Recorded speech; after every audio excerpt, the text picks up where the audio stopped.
Tesla recently reported earnings on Wednesday after the bell. As of this recording, the stock is up over 11% just today alone. It's up over 31% this week and up over 65% year to date. Now, as many of you might know, Tesla is half of my portfolio, and I even recently added in the beginning of January. And after seeing this earnings report, I shared a number of key insights that people might have missed from the earnings call, including management sentiment, including the demand concerns that Elon addressed in the opening remarks, including the rising cost of goods sold as we enter a recession, Cybertruck announcements, and a potential 10x in Tesla's market cap as highlighted by management on that call. And the following is a highlights video on everything you might have missed on Tesla's Q4 earnings. Enjoy. Tesla has reported fourth quarter earnings for 2022, including a revenue of $24.32 billion, earnings per share of $1.19. Automotive revenue amounted to $21.3 billion in 3 months ending 2022. Automotive gross margins came in at 25.9%, the lowest figure in the last 5 quarters. A lot of people were expecting that margins would take a little bit of a hit. Everybody thought it was going to be much worse for Tesla. I mean, we knew the margins were going to take a hit. I think a lot of the other numbers were fairly good. Traditionally, automotive has been very seasonal. Going into a recessionary period, people don't want to be making big ticket purchases like buying a new car. With that as the backdrop, and many analysts still viewing Tesla as a traditional automotive company, it painted a really negative picture for Tesla going into this earnings. And so they came in better than people were expecting, but expectations were fairly low. On the call as well, I think they dropped a lot of hints about their March 1st event, which I think is really going to be a game changer. The stock traded flat the moment earnings came out, even though they beat on both top and bottom line. Elon first started off the opening remarks with were demand concerns, cost reductions, operating margins, full self-driving, energy storage, which I think beat a lot of analyst expectations. As soon as he started talking about those, the stock then started moving up. Elon was basically saying in January they saw the strongest orders more than ever in history, currently seeing orders at 2x the rate of production. They're still very much a supply constrained company. They're selling every car that they produce. All it took was one little tweak of the dial for everybody to realize demand is not really concerned because they can artificially reduce prices even slightly. And they actually said that they raised Model Y prices as a result of this. They saw such high interest from customers that they actually had to raise it a little bit again. They reiterate that demand looks really good despite the auto industry contraction, because that's one of the biggest concerns that Tesla bulls and bears had with regards to them going into this year. There's not really a bear case, at least for this quarter. Bears are running out of short-term arguments against the stock. Like, everybody has priced in the fact that we're going to be in a rough macroeconomic environment for auto specifically as a traditionally seasonal business. Tesla fell like 70% in 2022. And then the other argument was Elon is taking too much effort away from Tesla towards Twitter. And then Elon came on a Spaces and basically said, hey, Twitter has a huge revenue problem right now. I'm trying to taper that. By January, February, I'm going to be kind of there. And then by the summer, my focus is right back on Tesla. And I haven't missed any single meetings this entire time. If the demand problems are not as big as the rest of the auto industry, and Tesla, by lowering prices, is actually going to capture a much larger market share because traditional players can't compete. And then if you take away the fact that Elon is going to divert his focus back to Tesla, pair all those together with a great earnings, I think there's no real short-term bear cases right now that I can see. I'm biased. I think we both are. But, oh, we're going to be in a rough macro economy. Oh, free cash flow is going to take a hit. Oh, margins are going to take a hit. Yeah, great. We know the stock has fallen 70%. One of the other points you reiterated, every car they sell has a software revenue model attached to it. Starting with FSD, that software component, that's like pure margin for the business. And the other thing that they said was now that they reached FSD beta to 400,000 customers in North America, it's having almost a network effects in terms of the growth, because the more people have it, the more people are talking about it, the more people want it. Again, FSD is padding around their margins, because if I lower the price on a Ford, I sell it once, I collect that money up front once. But FSD is something that at any point during my owning a Tesla, I can just upgrade to FSD and give them an extra 10 or 12 grand. Every single time that they sell a car, it unlocks potential upside from software. So the value grows as the capability grows And as the FSD beta program expands to more people, even more people will want to try FSD, and that take rate will increase. And what that will do is it will increase their margins to get them through this tough period. It's affecting used car prices, where used cars were actually increasing in value, appreciating, right? Like not depreciating because of the software. Like the car has gotten smarter over time. That's essentially the value of the full self-driving program. So I guess let's transition to energy. Energy storage deployments increased 152% year over year in Q4 to 2.5 gigawatts for a total deployment of 6.5 gigawatts in 2022, the highest level of deployments we have achieved. Demand for our storage products remains in excess of our ability to supply. We are in the process of ramping production at our dedicated 40 gigawatts megapack factory in California to address the growing demand. The factory should help further accelerate growth of energy storage deployments. It's seeing historical growth. They said on the call, expect the megapack to grow at a faster rate than the auto business going forward. And that's both B2C and B2B, right? They have the solar packs and the solar roofs that are residential. They also have B2B agreements with companies that they're just providing entire facilities. Elon was asked around megapack factories, and Elon basically said, we're going to provide an update on that later this year. So there's probably more that's coming in light of the news last night that came around the $3.6 billion investment in Giga Nevada. A lot of that was energy related and cell pack creation, right? They're expanding their Nevada factory. They're going to be announcing new megapack factories around energy. And so energy is just having that exponential growth curve. Everybody is so laser focused on Tesla as being a pure auto company. They have complete blinders on when it comes to FSD, when it comes to energy, when it comes to the AI, when it comes to Optimus, when it comes to Tesla insurance. If you look at this company through one lens, you're going to be missing out on the entire vertical integration stack that the company comes with. What could a Gordon Johnson bear case be made right now? Do you think there's any argument he could pull on this quarter? Any numbers that you cherry pick, you can craft a narrative around that. All I'm urging people is to look at the numbers as a whole and zoom out and try to extrapolate that trend. Because if we look at just this quarter, we can say the actual margins for this business dropped. This was hit. Cost of goods increased as a result of raw materials increasing, inflation increasing, lithium prices are increasing in 2023. So Tesla is going to lose their competitive edge because the margins are dropping and the costs are increasing. And sure, you can make that argument. It might be valid for maybe the first half of 2023. But if we zoom out to 2024, 2025, that's a temporary headwind. And so, I mean, you could still make the argument for Elon allocating a lot of his time and cognitive load to Twitter as well as a potential argument. Like you could make that, but how impactful is it?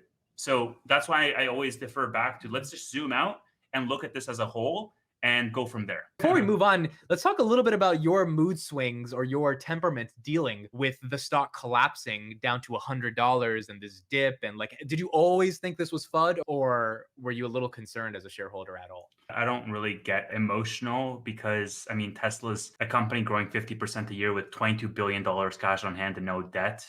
That's as rock solid as you can be right now. And there's so many irons in the fire for where this business can expand. It's so safe in my mind, right? Because they don't have any debt and they're profitable and they have so much cash on hand. Tesla enters 2023 with an excellent balance sheet. In fact, they're earning more on their cash investments than the interest expense on their debt. In Q4 2022, they had 157 million interest income versus 33 million interest expense. That is the benefit for them to have so much cash, $22 billion. So the $3.6 billion Nevada factory, I think Mexico is going to be announced soon. There's been a lot of hints around that. New product lineup, they've already said that that's been started. So March 1st, my guess is that they're going to announce a new product. Think of all these things put together. How is it not the safest 2 or 3 or 4x in the market at these prices? I don't know. Especially with the PE also being now 35. I mean, it was 25 at one point. Microsoft, for example, is growing 5-6%, and they're trading at a 28 PE. Would you rather get that growing at the rate they're going, or something like a Tesla that's just going 40%, growing not like a car company? And the margins and the technological vision behind it and the bull case doesn't make you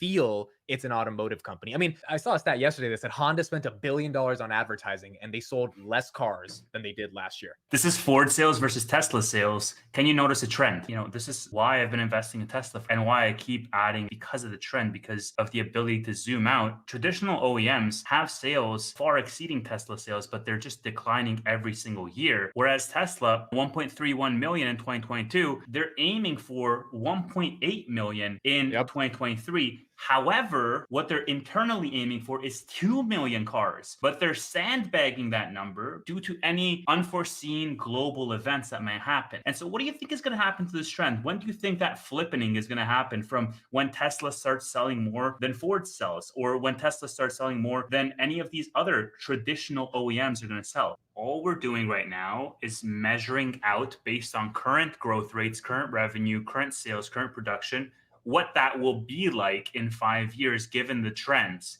What we're not accounting for is the value of their IP. I heard this expression, I think on StockTwits or Twitter or something, where they're basically saying like buying Tesla stock is like buying call options on Elon's brain, because you don't necessarily know what ideas they're going to come up with next. He even said it on this call. They're like, we have more good ideas than we know what to do with here. Like, they have the smartest engineers in the world working for them. The Optimus robot, which is on nobody's radar right now, like, and nobody gives it any credibility. And I get it, it's hopium. I wouldn't give it any credibility either. They're not even producing any, like, a robot. It can barely walk. But that Optimus bot has the potential to be worth more than the car business. Well, wait a minute. That's a huge freaking statement, right? Because what is the global auto industry, or EV, let's say electric? And then what could that Optimus bot be? We're entering hopium territory because none of this thing will flesh out in 10 years.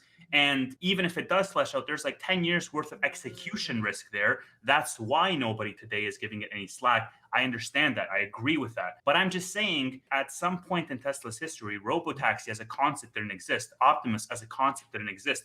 And so this company, now that they have cash and they have the resources and they have all the best engineers in the world and they have the ideas, they have the capabilities to execute. Can they? Will they? Question marks. But they have all the ingredients now. If we're taking a call option on Elon's brain, the contingent variable becomes, is that brain something to take a call option for from two perspectives? One, the imaginative perspective, ideation, and you got Neuralink, you got Tesla, you got SpaceX, things that have been executed, big imagination. And then the execution perspective. Has he executed on those? And he's executed pretty flawlessly across all these things. Twitter is the latest execution, and it's not bankrupt yet. So we'll see where that goes. Without going like way too much into the hopium, I found this tweet interesting. The fact that Elon is a founder of OpenAI, I mean, he was just one of like 8 people that put $1 billion down. So I wouldn't necessarily go so far as to call him hands-on in terms of development of OpenAI, but he at least saw the vision for it, and he invested a bunch of money way back, which is the maker of ChatGPT, seems to be glossed over. PayPal, Tesla, SpaceX, Neuralink, Boring Company, OpenAI. This means that Elon has averaged a multi-billion-dollar company every 5 years for 3 decades. Now, obviously, there's a lot, let's say, bullish sentiment in that statement, but still, it speaks to that high level vision. It speaks to the fact that this guy is looking at multiple expansion as opposed to percentage expansion. He's looking at what can change a paradigm. FSD, robotaxi, Optimus, all of these things are multiple expansion potentials for Tesla. Tesla insurance. Can we talk a little bit about that? I found this to be actually one of the most interesting pieces of the call was Tesla insurance. It'll take some time to become big, but it will become big because of the ecosystem effect. For every car that they sell, they offer the insurance. It's currently at 300 million annual run rate, which is peanuts for Tesla at this point. It's growing 20% every quarter. 17% of customers are using Tesla insurance in their active markets, and this is trending up. The problem is they're not allowed to be in many markets yet because every market, like every state, is specific in terms of insurance, and so they have to basically expand very slowly. And that's why when you're thinking, okay, wait, 17% of customers doesn't equate to 300 million, how does that work out? It's because they're not in a lot of markets yet. They have a higher take rate on new deliveries, so they're making more money on new deliveries. And Elon said this: other car insurance companies now offer better rates because they have to compete with Tesla. They basically can't gouge their customers on price because Tesla gives them such a more attractive price. And the reason why is because they have all of the data through their over-the-air updates. Traditionally, insurance companies, if I want to buy a car, if I buy, a red car versus a white car, I'm going to have a higher insurance premium. However, Tesla is defaulting to the data, and the data is provided by over-the-air updates, which is the same benefit that provides you full self-driving. And this is like how it's all intertwined into this vertically integrated stack. It gives them basically in insurance a feedback loop. Because of this feedback loop from gathering data, they're now understanding more how accidents happen, what type of accidents are happening, because previously this was the insurance company that would handle the accidents. And they're actually changing some of their designs for cars to account for the repair of Teslas worldwide. So they're actually changing some details on the bumpers, and they're changing some small minor details on the cars from the data that they're gathering from Tesla insurance. And what this is doing is it's also bringing the repair costs down for these people. So now imagine this. If it's currently in 12 states, what happens when it's in 50 states and it has still 17% of new cars that are sold have Tesla insurance? How fast is that going to ramp up? Sunny Rod says bear case is recession, bro. Yeah, and then Do what you think happens after recession? What, you think we're going to be in a 10-year recession? Or do you think that 2023 is going to be such a severe recession that they're going to burn through $22 billion of cash and all of their demand, and their growth rates are going to plummet? They're not going to have any free cash flow. Like, the stock has fallen 70%. Also, if the bear case is recession, and recession means people have less to spend, prices got cut. Them lowering the average selling price was almost, in my eyes, like a bluff to see what would happen. Inventories fell 50%. Inventories for used Teslas fell off a cliff. They had to quickly increase the price of Model Y less than a month after they decreased it again, because they were getting backlogged again. If they see demand waning a little bit, they can just reduce the price by like $5,000, which in the grand scheme of things, as they're increasing their margins on their software and their margins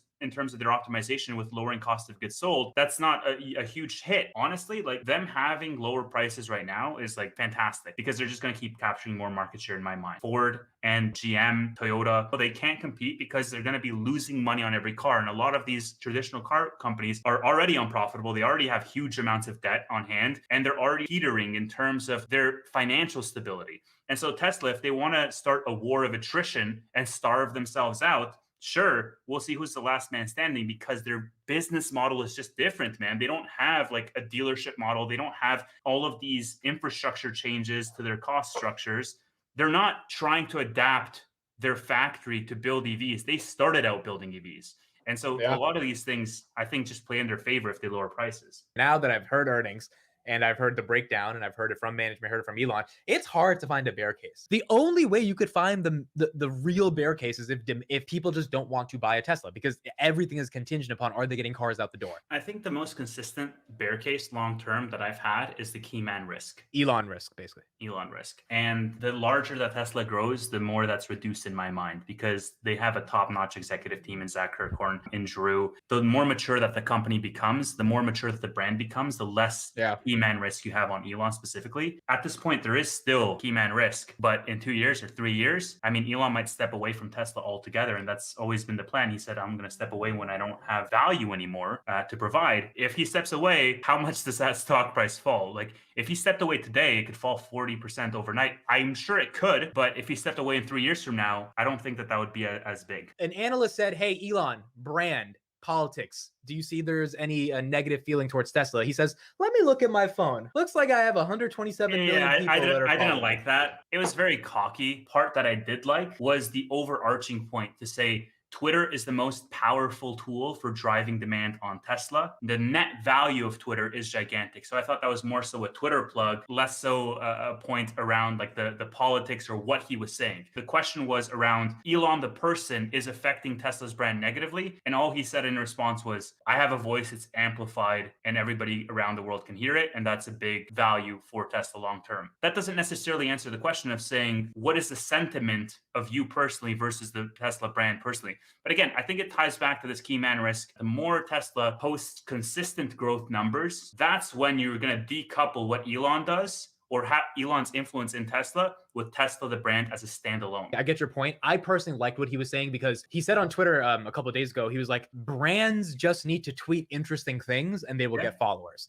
Because there was some comparison of like how much Honda and Toyota spend on Twitter advertising versus Tesla. When you are the figure, the thing behind the figure benefits massively. I think it was a fair question from the analyst, because they were like, bro, if you are being this political and this divisive, that may negatively affect Tesla. But at the end of the day, the product is what people care about. Point stands that Elon has a vested interest in Twitter's growth and in more advertising dollars coming to Twitter. He has ulterior motives where Twitter is concerned. Obviously, he's going to plug Twitter. I'm not saying that Twitter doesn't have potential. I'm not saying that brands should not advertise on Twitter, but I'm saying in answering that question, he did less so talking about Tesla's brand and he more so talked about Twitter as a platform. I think his point was trying to be like, Every brand needs distribution. And what are these brands fighting for on social media? They're paying millions of dollars to ad agencies to get them impressions and followers. Well, we'll go to Social Blade right now. He gets probably around close to 50,000 followers a day, right? He See, averages 132,793 followers a day. I mean, it's network effects, man. The bigger you are as an account, the bigger you're gonna, grow. This, my friend, is Tesla's Q1 2022 update. So a year ago, do you see a trend? All What is- traditional car companies advertise in the Super Bowl, and Tesla gets the most amount of volume the day after Super Bowl. Volume Trigger of what? search traffic, the attention is basically there. And so the point to be made on a lot of these advertisers is like, yeah, sure, they can advertise on Twitter. Elon owns that platform. So there's going to be an association, but it doesn't matter because wherever these advertisers go, let's say Super Bowl, they're spending millions of dollars for like a 30-second ad spot on the Super Bowl. And what's happening? It's triggering in people's mind that, oh, wait, I need to buy a car. What am I going to buy? Let me just do a quick Google search. Oh, wait, I want to buy a Tesla. Let's go on their website, see what's up. It's having the inverse effect from a search traffic perspective. Tesla doesn't advertise in the Super Bowl, but all these other competitors do, and Tesla is just seeing an uplift as a result of them. Advertising it's a tricky subject when your product is not up to snuff from a feature perspective versus your competitors. How did you feel about this chart? I don't know if you got a chance to see this one. Tesla is one of the fastest growing companies in history. Here's how its growth compares today to largest tech companies after crossing 10 billion in revenue. After you hit 10 billion in those next 5 years, Tesla has grown on average 47.3% year over year. The next closest is Facebook at 41.5%. This is also a similar vein in terms of what you're saying, but I think it's beautiful just to realize the compounding effect. Look at Tesla's deliveries in 2022. It's nearly the same as its deliveries all throughout 2012 to 2020. And that's the power of compounding. They did this year just in deliveries almost as much as every single like other year except 2021 combined. The Cybertruck is going to start in the summer of 2023, but from an analyst or retail investor perspective, we shouldn't be focused on when they start because it takes them a long time to get to volume production. Volume production is really what we care about. That's going to start in 2024. So from a production perspective, it's not going to be significant until 2024, until volume production starts. And from a revenue generating perspective, it's not going to be a significant contributor to the bottom line in 2023, but it is going to be a significant contributor to the bottom line in 2024. In other words, Cybertruck as a product line is going to start contributing to Tesla revenue in 2024. And Cybertruck has hardware 4. I'm really excited just to see it live. Elon was saying,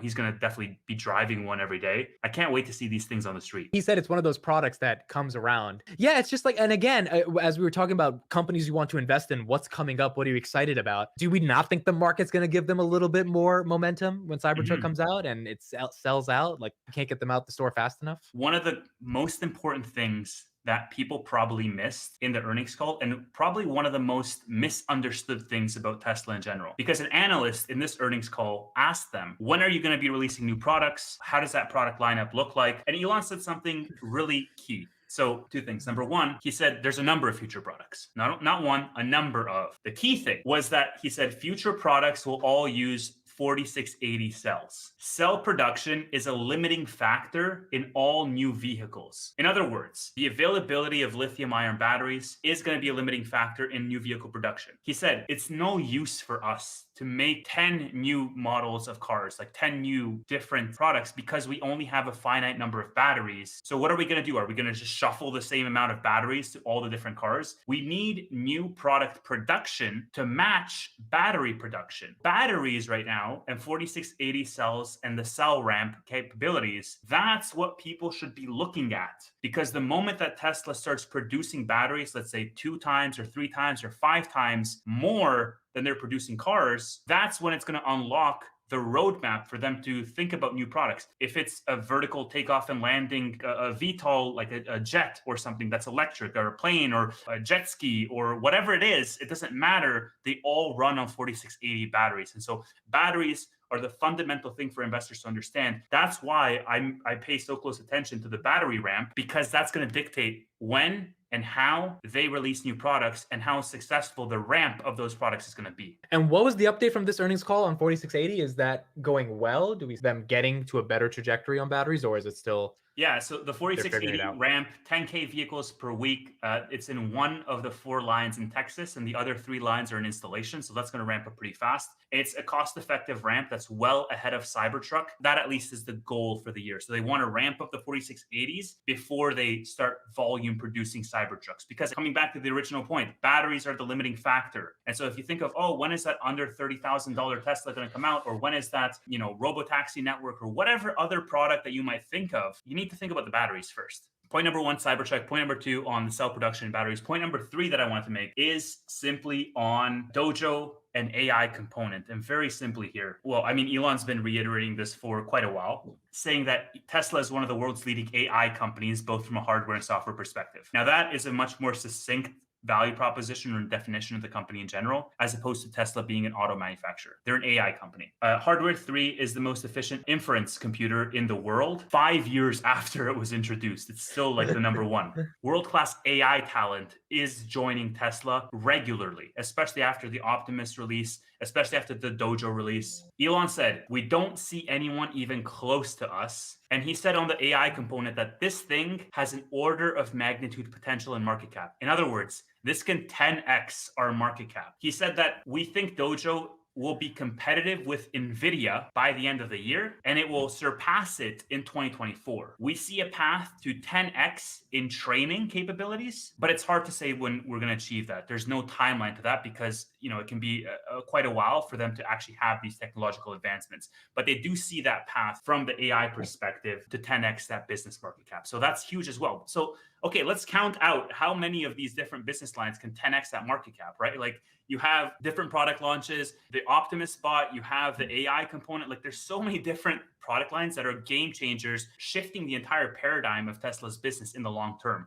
Nobody is calculating those today. It makes sense that they're not calculating those today because they cannot build a model that they can then do a discounted cash flow in terms of what is that going to, be in the numbers. It's all hopium right now. It's all execution risk based right now. But it's also the reason why I have 50% of my portfolio in Tesla and why I think the next decade is going to be fantastic for the company. Man, all of these analysts, they still see it as this auto company, and that's fine. Auto is their primary revenue source right now. What is the motivation for all these analysts? Why aren't the analysts on the same wavelength as us? Because or retail in general? They're very pragmatic. They only see the dollars and cents. And right now, most of the dollars and cents are coming from the auto segment. Therefore, very, very basic logic statement. Therefore, it must be an auto company. All other auto companies, regardless of them being value traps or them declining in revenue, declining in production, declining in growth, declining in margins, regardless of all that, all other companies in the auto sector are seasonal. They're going to get screwed in a recession. All other companies in the auto sector are trading at this multiple. Tesla's trading at this multiple right up here. Therefore, Tesla is way overvalued. So the Tesla economist that took a $10 million loss on Tesla, who's a retail trader who sold out of it, do you think that was a smart decision for him to do that? When I see a retail trader, like for example, I mean, if I saw a retail investor sell out of all of his Palantir, that would raise a flag. But why? What happened? So if I see a retail Tesla guy who has a large level of influence just say, I'm taking a $10 million loss because I've lost faith when the stock is at 110 or 115. Sure. To me, that's a red flag because I'm like, well, but retail is the stock. So what is going on in your head? That's great. Now, so to me, looking at earnings, I'm like, all right, maybe that's an anomaly. Maybe that's not, Look, what I will say is it takes not one, but many retail investors to lose faith for a stock to fall 70% in one year, in one quarter. Yeah. A lot of people lost faith. Elon bought Twitter for $44 billion. All he was doing was tweeting nonstop. Investing in the short term is very emotional.